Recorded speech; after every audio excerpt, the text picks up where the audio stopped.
পুরুষ মানুষ বিয়ের পরেও ছাত্রই থেকে যায়।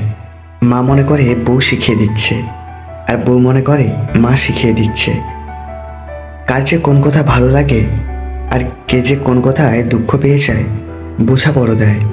তাই আজকাল কথা বলার থেকে চুপ থাকলে বেশি ভালো মনে হয়। পর স্ত্রী আর পরপুরুষ কখনো আপন হয় না। এগুলো হলো মরীচিকা। এসবের পিছনে ছুটে নিজের পরিবার ও নিজের জীবন ধ্বংসস্তূপে পরিণত হয়।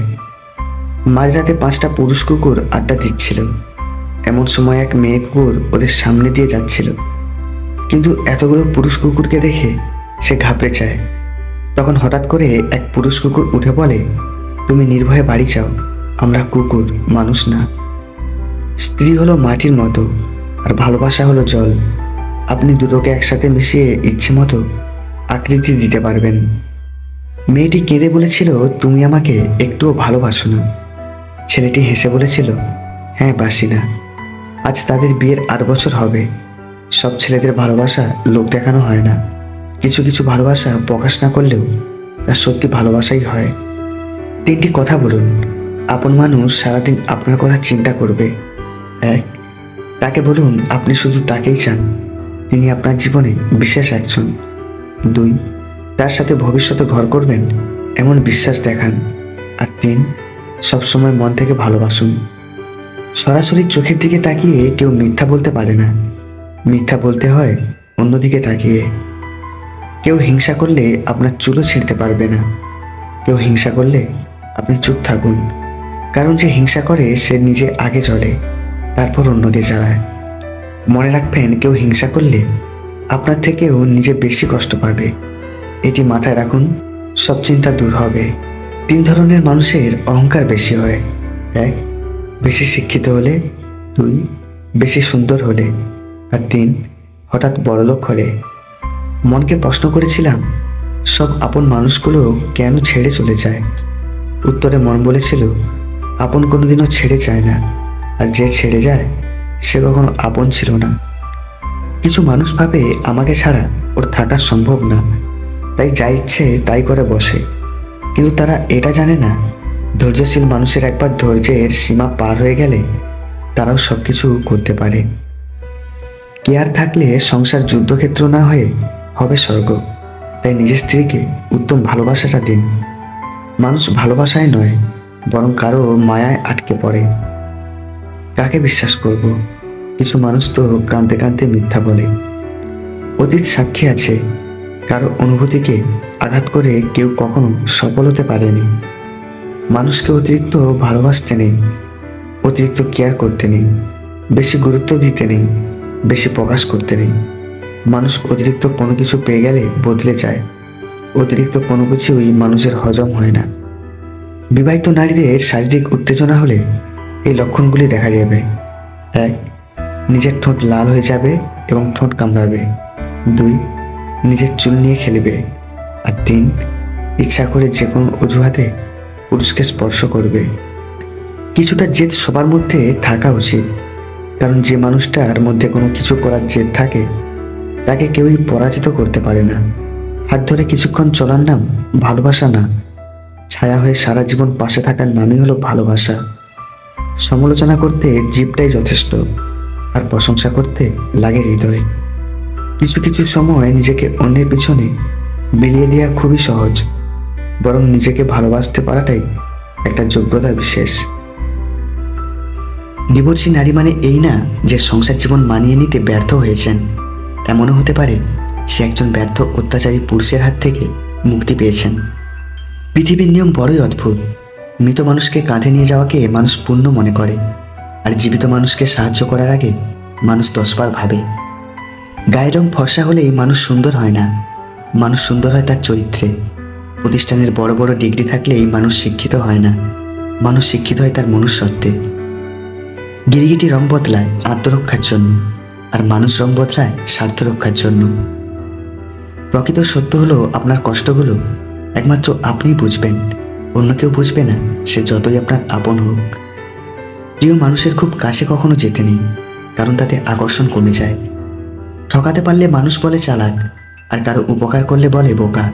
এটাই বর্তমান সমাজের নিয়ম। কাউকে খুব বেশি আপন করতে নেই, কারণ আপন মানুষগুলোই ভালো করে জানে ঠিক কোথায় আঘাত করতে হয়। মেয়েরা ছেলেদের প্রেমে পড়ে টাকা পয়সা গাড়ি বাড়ি দেখে নয়, মেয়েরা খোঁজে সুন্দর একটি মন ও সুন্দর ব্যবহার, যেন সারা জীবন তার পাশে থেকে তাকে আগলে রাখতে পারে। বোধবুদ্ধি সম্পন্ন মানুষগুলো যখন সম্পর্ক রক্ষা করা বন্ধ করে নিজেদের দূরে সরিয়ে নিতে থাকে, তখন বুঝতে হবে তাদের আত্মসম্মানে কোথাও না কোথাও আঘাত লেগেছে। আঘাত সহজেই ভুলে যাওয়া যায়, কিন্তু অপমান সহজে ভোলা যায় না। স্ত্রীর প্রতি স্বামীর 10টি কর্তব্য: 1. স্ত্রীর ভরণ পোষণ করা। 2. শারীরিক চাহিদা পূরণ করা। 3. স্ত্রীর কথায় মর্যাদা দেওয়া। 4. স্ত্রীর পিতামাতাকে মর্যাদা দেওয়া। 5. স্ত্রীকে আঘাত বা মারধর না করা। 6. ধর্মীয় বিধিবিধান পালনে উৎসাহ দেওয়া। 7. স্ত্রীর গোপন কিছু অন্যের কাছে প্রকাশ না করা। 8. কৃতজ্ঞতা ও প্রশংসা করা। 9. স্ত্রীকে নিয়ে ঘুরতে যাওয়া ও তাকে সময় দেওয়া। আর 10. স্ত্রীর সাথে হাসি মুখে কথা বলা। যদি একজন পরাজিত মানুষ হেরে যাবার পরও হাসি মুখে থাকে, তাহলে জয়ী মানুষটি তার জেতার আনন্দ নিমেষে হারিয়ে ফেলবে। এটিই হলো হাসির আসল শক্তি। আত্মসম্মানের থেকে বড় আর কিছু নেই। কেউ তোমাকে একবারের জন্য ছোট করলেও তাকে চিনে রেখো এবং তার থেকে দূরে থেকো, কারণ প্রশ্রয় পেলে সে একই কাজ বারবার করবে। প্রতিষ্ঠিত হতে কেউ সাহায্য করে না, কিন্তু সাফল্যের পর সবাই পাশে থাকার বাহানা খুঁজে। দূরের মানুষ যতটা না কষ্ট দেয়, তার চেয়ে অধিক গুণ বেশি কষ্ট দেয় কাছের মানুষ। কর্মফল সবাইকে ভোগ করতে হয়, নিয়তি কখনোই কাউকে ছাড় দেয় না। সে যাই হোক না কেন, ঠিক সময়ে তার প্রাপ্য সে ঠিকই বুঝে পাবেই। বন্ধু তো কম বেশি সবারই থাকে, কিন্তু সত্যিকারের বন্ধু হলো সেই যে অসময়ে কাঁধে হাত রেখে বলে, চিন্তা কি তোর, আমি তো আছি। মন থাকা সত্ত্বেও যদি বিবেক না থাকে, তাহলে সেই মনের যেমন মূল্য নেই, ঠিক তেমনই শিক্ষা থাকা সত্ত্বেও যদি চরিত্র না থাকে, তাহলে সেই শিক্ষার কোনো মূল্য নেই।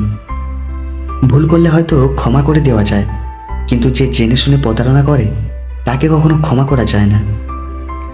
মানুষকে বিশ্বাস করা ভুল নয়, কিন্তু বিশ্বাসঘাতককে দ্বিতীয়বার বিশ্বাস করাটা মারাত্মক ভুল। সেটা যে কেউ হতে পারে।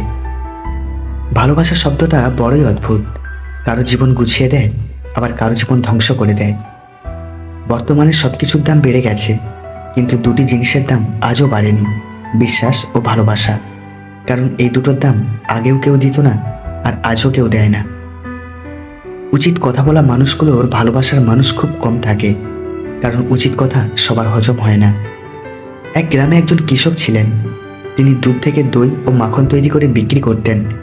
একদিন কৃষকের স্ত্রী মাখন তৈরি করে কৃষককে দিলেন বিক্রি করতে। কৃষক তা বিক্রি করার জন্য গ্রাম থেকে শহরের উদ্দেশ্যে রওনা হলেন।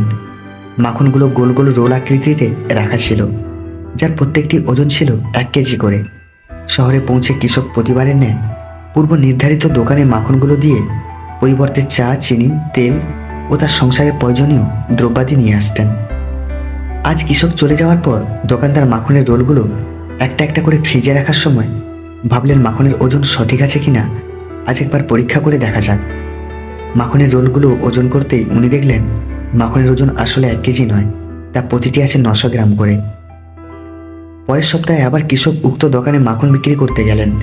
দোকানের সামনে পৌঁছানোর সঙ্গে সঙ্গে দোকানদার কৃষকের উদ্দেশ্যে চিৎকার করে বললেন, বেরিয়ে যাও আমার দোকান থেকে। এবার থেকে কোনো বেইমান চিটিংবাজের সাথে ব্যবসা করব না। আমার দোকানে আর কোনোদিন পা রাখবে না। 900 গ্রাম মাখন 1 কেজি বলে বিক্রি করা লোকটার মুখ আমি দেখতে চাই না। কৃষক বিনম্রভাবে কম্পিত স্বরে দোকানদারকে বললেন, দাদা, দয়া করে রাগ করবেন না। আসলে আমি খুবই গরিব মানুষ। দাঁড়িপাল্লার বাটখারা কেনার মতো পয়সা আমার নেই। তাই আপনার থেকে প্রতিবার যে 1 কেজি করে চিনি নিয়ে যেতাম, সেটা দাঁড়িপাল্লার এক পাশে রেখে অন্য পাশে মাখনের রোল মেপে নিয়ে আসতাম। এই গল্পের শিক্ষণীয় বিষয়টি হলো, আপনি অপরকে যেটা দেবেন সেটা কোনো না কোনোভাবে আপনার কাছে ফিরে আসবেই, সেটা সম্মান হোক কিংবা ঘৃণা। নদীকে পরিষ্কার করার দরকার নেই, শুধু নোংরা করবেন না, নদী নিজে নিজেই পরিষ্কার করে নেবে। গাছ লাগানোর প্রয়োজন নেই, শুধু গাছ কাটা বন্ধ করুন, গাছ নিজে নিজেই গাছে ভরিয়ে দেবে। শান্তি প্রয়োজন নেই, শুধু অশান্তি করবেন না, শান্তি নিজেই ফিরে আসবে। অযোগ্য কাউকে যোগ্য করে তুলতে নেই, কারণ সে যোগ্য হয়ে প্রথমেই আপনাকে অযোগ্য বানানোর চেষ্টা করবে। আর এটাই বর্তমান সময়ের বাস্তবতা। একজন নিজের সময় মতো মেসেজ করে, অন্যজন বোকার মতো মেসেজের অপেক্ষা করে। স্ত্রী যদি শারীরিক মিলনের সময় একটি কথা না বলে, বুঝবেন সে পরকীয়া সম্পর্কে জড়িয়ে আছে। আর তা হলো নিজে মুখে কখনোই স্বামীর সাথে শারীরিক মিলনের কথা বলবে না। অতিরিক্ত আবেগ মানুষকে পথভ্রষ্ট করে থাকে, আর সাধারণ বিবেক মানুষকে সর্বশ্রেষ্ঠ করে রাখে। সুতরাং আবেগের পাশাপাশি আমাদের বিবেকটাও জাগ্রত রাখা উচিত।